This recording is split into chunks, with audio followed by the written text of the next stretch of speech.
So we talked about how the Utica Comets were really good, and I made that video a few days ago, but I wanted to revisit this topic because now it's undisputed, it's unrefutable here that the Utica Comets are the best team in the AHL, statistically speaking, and pretty much at every one of those categories. So let's go over a quick Utica Comets review, just taking a look at everything they've done, everything that they are going to do, and everything that we've seen from them so far. Now, the Utica Comets most recently played a game against the Hershey Bears, and that one was one of their closest games in a while. It was a 2-1 victory in a shootout where Reed Boucher ultimately got the goal in the extra frame, and this one was a game where Michael Dipietro absolutely stood on his head and totally allowed the Comets to get the win here. 38 saves for Mikey Dipietro, and the guy has honestly been doing really well in his pro debut season. They're both undefeated, Dipietro and McIntyre, and the Comets in general have just been really good. Now, this game was a low-scoring game. They only have 2 registered goals, and in fact, one of them wasn't even really counted as a goal because it's a shootout winner, so they're not really going to count that under Reed Boucher's goal column, but still. Let's go over this Reddit post here, posted by Best Ebola NA on our Canucks. It talks about the Utica Comets 7 games in, and I really like this post because it goes over the team, the players, and how they compare with the rest of the league. Let's talk about the team notable section over here. The Utica Comets are 7-0-0. They're the only undefeated team in the AHL, second place to Hartford's 7-0-1. So, the Utica Comets are actually second in the league, but they have one less game played than Hartford, who had themselves an overtime loss, so the Wolfpack have one more point than the Comets, but the Comets have the better record, if that makes sense. Despite their 2-goal performance against Hershey, the Comets have the highest goals for in the league with 36. The second highest, it's 33. Before the Comets' most recent game against Hershey, the Comets had, in total, 34 goals in 6 games played, averaging 5.6 goals a game. So their most recent Hershey Bears game, where they only scored 2, really brought the average down, but still, 36 goals in 7 games is a pretty good 5.14 goals for per game. They have the lowest goals against in the league with 13. The second lowest is 14, so they are the best defensive team in the league and the best offensive team in the league. Forward notables. Reed Boucher has 9 goals and 12 points in 7 games played. He leads the AHL in goals and he's second in points to Lucas Elvenes, who has himself 13 points in 8 games, so Reed Boucher has a better points per game than Elvenes and is second in the AHL in points. Nikolai Goldobin is the counterpart to Boucher. Boucher has 9 goals in 7 games, Goldobin has 9 assists in 6 games. He also has a goal, so he's at 10 points in total. He is second in assists to Lucas Elvenes with 10 assists. So, Lucas Elvenes is just really good. Goldobin has a better assist per game than Elvenes does, and overall, he's just got a better points per game, 10 points in 6, rather than Elvenes 13 and 8. Now on to other forwards here. Sven Berchi is at 6 games played and 9 points, 2 goals, 7 assists. Other players, Cole Lind, he's over a point per game, 8 points in 7 games. Amazing to see from Cole Lind. Zach McEwen is just under a point per game now, 6 points in 7 games played, 2 goals, 4 assists. And Adam Gaudette came in, he scored a goal, he's at 2 games played, but he only recently joined that team. Going over to the defense, this is actually really interesting right here. Now, Josh Tevez is at 1 assist in 7 games played. He's only at 1 point. That's not amazing, but hey, let's go over and let's proceed. Brogan Rafferty is at 4 points in 7 games played, so he's had some production. As a guy signed as a college free agent along with Tevez, these two have been pretty solid additions to the Utica Comets. They're each respectively with a plus 12 and a plus 11 for plus minus, Tevez with a 12, Rafferty with 11. They're first and second in the league.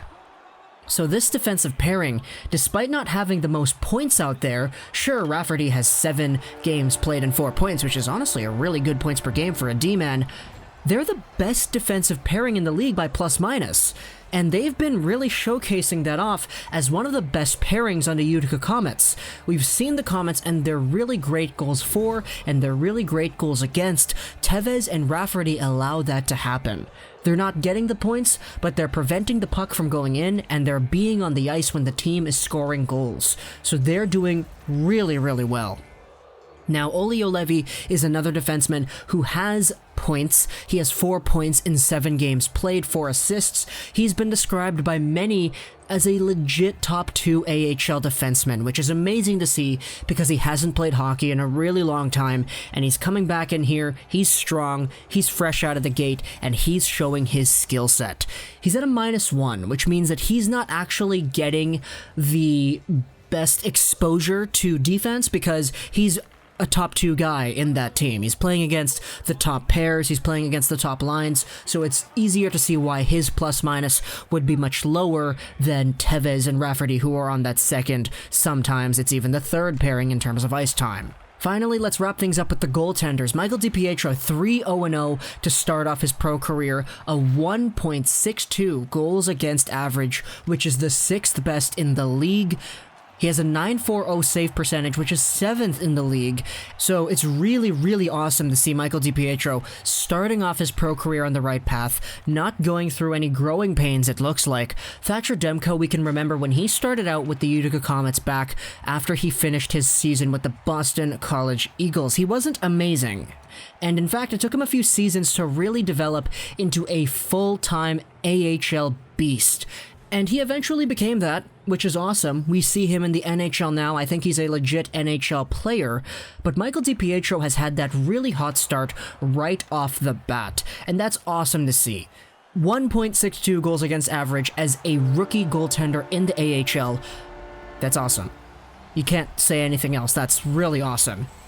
And Zane Mcintyre, he's at a 4-0-0 record.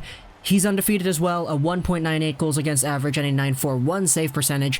He's 12th in the league in goals against average, 5th in save percentage, and only goalies with over 1 game played have been included in this list. So pretty much, the Utica Comets have iced a team that is the best in the AHL, and they have the best players in the AHL, and they have some of the best defenders, some of the best goaltending in the AHL. And it's really, really easy to see why people are saying that the Utica Comets are better than some NHL teams. Seriously. That top 6, they have themselves Berchi, Gaudette, and Goldolbin as a line. That's an NHL line right there. That's a line that could probably slot in as a second or third line on most NHL teams today. And this is a line of players that have been scrambled around. They're not on a line together. In fact, it's actually been shuffled around quite nicely. We have the rotation of guys like Boucher and Lind, and even the other guys like Carter Banks, Francis Perron, Arsenault. They've all been doing really well as well. They've been really kicking it into gear and actually supporting the team too. So it's really awesome to see the scoring and the points spread throughout the lineup. It's not just Boucher, Goldolbin, and Berchi getting all the points. Lind's getting points. McEwen's getting points. Bailey is stepping up in this area too. And honestly, the Utica Comets have just been so well-rounded that I could totally see some of these players being full-time NHLers within the next 2-3 years or so. Now, it's not all going to be with Vancouver. If Vancouver had the space, I'm pretty sure they would love to, but they still have the NHL team to take care of and maintain as well. But a lot of these guys are really strong, and this is a team right here. This is a team that is doing damage, and they're the best in the AHL for a reason. Now, is that going to change when the Comets lose one of their players because the Canucks are going to call somebody up because Tyler Mott is injured? Maybe. But who knows? Because this team has still meshed well. They meshed well without Adam Gaudette. They were still amazing, but then they got Gaudette, who was an NHL player, added to their lineup, and now look at them. undefeated still, the only undefeated team in the league. 1 point behind the Hartford Wolfpack. Aside from one player in Lucas Elvenez, they have the best point producers in the league. They have one of the best D pairings in the league, and they've just been amazing. Absolutely amazing. Hope you enjoyed this video, Social 99, and bye.